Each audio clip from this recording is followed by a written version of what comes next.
হয়ে গেলো, সরস্বতী পুজো গেলো কালকে, সেটা ভিডিও করতে পারলাম না, শুধু একটা ফোনের দোষে। ঠিক আছে, একটু কোয়ালিটি ভালো ফোন না হলে ভিডিও করে হয় না। ঠিক আছে। Hi friend, welcome back to my YouTube channel. তো অনেকদিন পরে আবার আপনাদের সামনে আমি আজকে চলে এসেছি একটা ভিডিও নিয়ে, না ঠিক আছে, একটা কথা আপনাদের কাছে শেয়ার করতে। ঠিক আছে, তো আমার বিগত কতদিন ধরে আমি আমার চ্যানেলে আমি কোনো ভিডিও দিতে পারছি না কেন, সেইটাই তোমাদের কাছে আমি শেয়ার করব। তো তার জন্য আমি চলে এসেছি তোমাদের সামনে আজকে। ঠিক আছে, তো আমি জানি ভিডিও কোয়ালিটিটা একটু কম হচ্ছে, কেন সেটাই তো বলবো, কিসের জন্য ভিডিও কোয়ালিটিটা একটু কম আর এতদিন কেন ভিডিও দিতে পারিনি আমি। তো সেটাই তোমাদের কাছে শেয়ার করার জন্য চলে এসেছি। ঠিক আছে, আর শেয়ার না করে পাচ্ছিলামও না। ঠিক আছে, তো তোমরা জানোই আমি কতদিন আগে, যেটা লাস্ট ভিডিও আমি বলেছিলাম যে আমি ঘুরতে যাব তারাপীঠ, বোলপুর, শান্তিনিকেতন হয়ে এগুলো ঘুরে আমি 3 দিনের ট্যুর। ঠিক আছে, তো সেখানে ঘুরতে যাব। তো তোমাদেরকে আমি বলেছিলাম, তো সেখানে ঘুরতে চলেও গিয়েছিলাম। ঠিক আছে, ঘুরতে চলেও গিয়েছিলাম। যেখানে যা করেছি, যেগুলো কি করে যাবেন আপনারা, বোলপুর, শান্তিনিকেতন, তারপরে তারাপীঠ কীভাবে পুজো দেবেন, সব ভিডিও আমি সেখানে কমপ্লিট করেছি। কিন্তু আমি ভিডিও করলে কী হবে, সেগুলো আমি বাড়ি আসি, বাড়ি আসার পরে সেগুলোকে এডিট করি। ঠিক আছে, তারপরে সেগুলোকে আমি পোস্ট করি।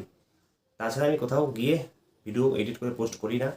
তো কোথাও ঘুরতে গেলে সেখান থেকে বাড়ি আসবো, তো তারপরে আমি সেগুলোকে এডিট করে পোস্ট করব। তো যাই হোক, সেরকম একটা চিন্তাধারা ছিল। তো ভিডিওগুলো মোটামুটি ভালো করে করেছিলাম। তো নসিব আমার খারাপ যে সেই ভিডিওগুলো তোমাদের কাছে আমি শেয়ার করতে পারছি না। কেন পাচ্ছি না, তো সেটাই হচ্ছে মেন কারণ, সেটাই মেন বিষয়। ঠিক আছে, কেন আমি পাচ্ছি না, কি হয়েছে যে আমি সেই ভিডিওগুলো শেয়ার করতে পারছি না, আর সেটা না বলে তোমাদেরকে পাচ্ছি না। আহ, আমি ওখান থেকে যখন ঘুরতে যাই, ঘুরে আসার দিনকা বিকেল 6টা, পৌনে 6টার দিকে আমি নৈহাটি জংশনে নামি। ঠিক আছে, নামার পরে সেখান থেকে আমি 6টা 10 কি 15 এরকম টাইমের শান্তিপুর লোকাল আছে, তো সেটাই আমি চাপি। ঠিক আছে, তো আমি আর আমার একটা দাদা, দুইজনা আমরা জেনারেল কামরাতে উঠি, আর মানে যেটা লোকাল ট্রেনে যেটা ছেলে মেয়ে সবাই উঠতে পারে সেই কামরায় আমরা উঠি হাত দিই, আর বউ আর বৌদিকে আমরা লেডিস কামরায় তুলে দিই।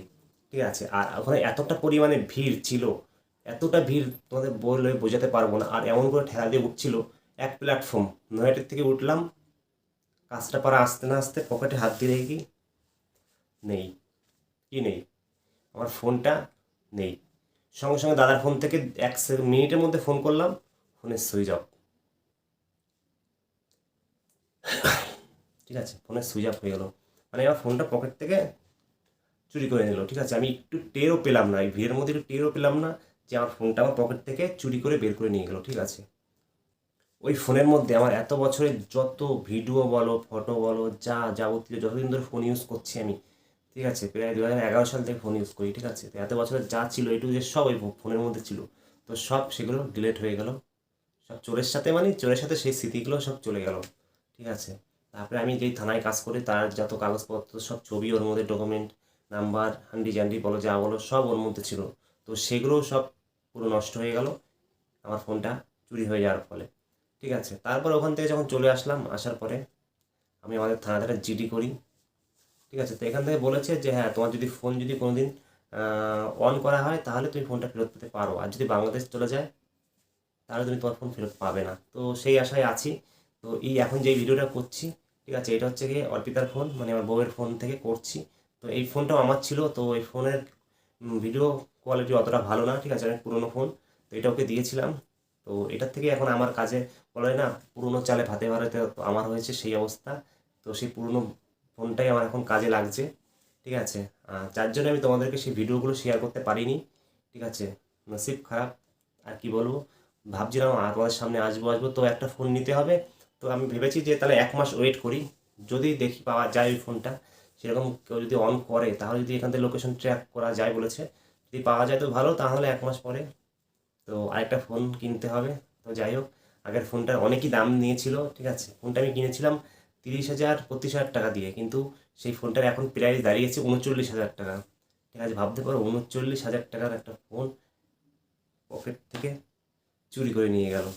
তো সে যে কি চোর ভগবান জানে। ঠিক আছে, তো যে নিয়েছো তার তো মকায় মকা, 39,000 টাকা দামের একটা ফোন চুরি করে নিয়েছো। যদি সেটা খোলে কোনোদিন তাহলে সেটা তো ধরা পড়ে যাবে, আর যদি বাংলাদেশ পাচার হয়ে যায় তাহলে আর পাবো না। ঠিক আছে, তো সেই আশায় আছি, 1 মাস ওয়েটিংয়ে থাকবো, যদি ঠাকুর যদি কৃপা করে, মা তারায় পুজো দিতে গিয়েছিলাম তারাপীঠে, তো মা তারা যদি সহায় করে, যদি ফিরে পাই তাহলে ভালোই হবে, ঠিক আছে। আর না পেলে একটা নতুন ফোন কিনতে হবে, তো ফোন একটা দেখে রেখেছি, তো যদি ওই ফোনটা পেয়ে যাই তাহলে তো ভালোই, আর না পেলে সেই ফোনটা কিনতে যেতে হবে 1 মাস পরেই, ঠিক আছে। তো এইটা বলার জন্য তোমাদের সামনে ভিডিওতে আসা, ঠিক আছে। তো কি আর বলবো, ঘাবড়ে ঘাবড়ে যাচ্ছি, ঠিক আছে। ফোনটা হারিয়ে গেছে, ভিডিও করতে পারছি না, কতগুলো ভিডিও নষ্ট হয়ে গেল।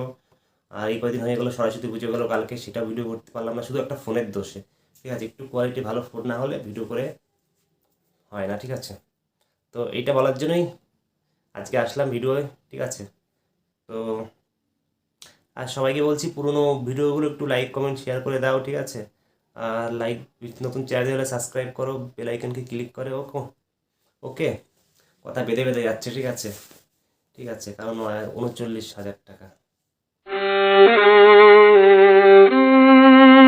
এরকম কেউ করে? মানুষ কাজ বাজ করে ভাই খাও, এভাবে লোকের চুরি চাষামি করে লোকের কষ্টের টাকার জিনিস নিয়ে বেশি দিন মানুষ ভালো থাকতে পারে না, ঠিক আছে। তো যাই হোক, ঠাকুর করে যদি ফোনটা পেয়ে যাই তো ভালো, আর না পেলে আর কি বলবো। তো ঠিক আছে, দেখি একটা চেষ্টা করবো ফোন, এই ফোনটাতে ভিডিও করবো, আর যদি চেষ্টা করবো 1 মাসের মধ্যে আবার ভালো কোয়ালিটির একটা ফোন কিনে আবার ভিডিও দেওয়ার, ঠিক আছে। তো সবাই ভালো থাকুন, সুস্থ থাকুন, তো দেখা হচ্ছে আবার আপনাদের সাথে নেক্সট ভিডিও, ওকে।